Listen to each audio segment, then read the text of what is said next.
I think courage, there's probably more than one type of courage. There's physical courage, certainly, and a good example of that would be John Ripley at the Bridge of Dong Ha, where he was an advisor in the Vietnam War, and he crawled out on that bridge at Dong Ha to destroy it to keep the North Vietnamese from using it to bring their tanks across. And the courage, physical primarily, but also mental courage that he exhibited in doing that, knowing that at any time he was going to be killed or seriously wounded or dropped into the Dong Ha River. So physical courage implies that you're willing to do what has to be done, whether it's going to cause you injury or death. Um, Sometimes it's called bravery instead of courage. The other type of courage, I think, is moral courage, using what you have to do to get the job done, even though the majority of the people or some of the people that are witnessing this or listening to this don't agree with you. But you know it's the right thing to do, and you go ahead and do it regardless of whether other people think it's the right thing to do or not, because you're committed to it. Certainly, spiritual courage comes into play.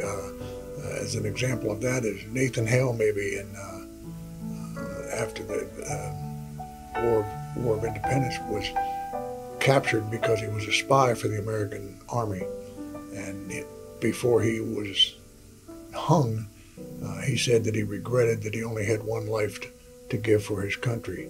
That's the type of moral courage, spiritual courage, and outright bravery that I think I would attribute to men like that. And there's many, many, many examples of people who, over the years, all you have to do is read the citations of the Medal of Honor winners, awardees. They're not winners, they're awardees, Silver Stars, Navy Crosses, and so forth.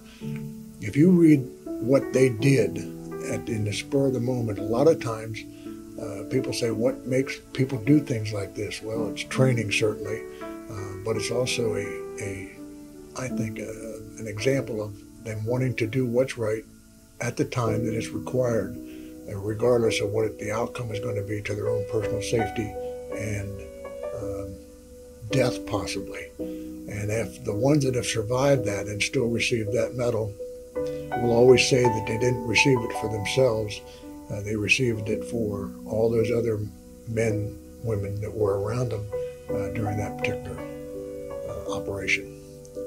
So courage comes in a lot of different forms. The courage of a fireman to run into a burning building when everybody else's needs is to run away from it.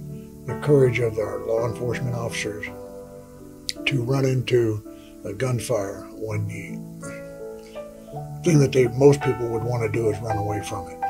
These are all forms of mental courage to force themselves to do something like that. Physical courage because they're going into an area where they might not come out of it alive or unscathed. And certainly spiritual courage because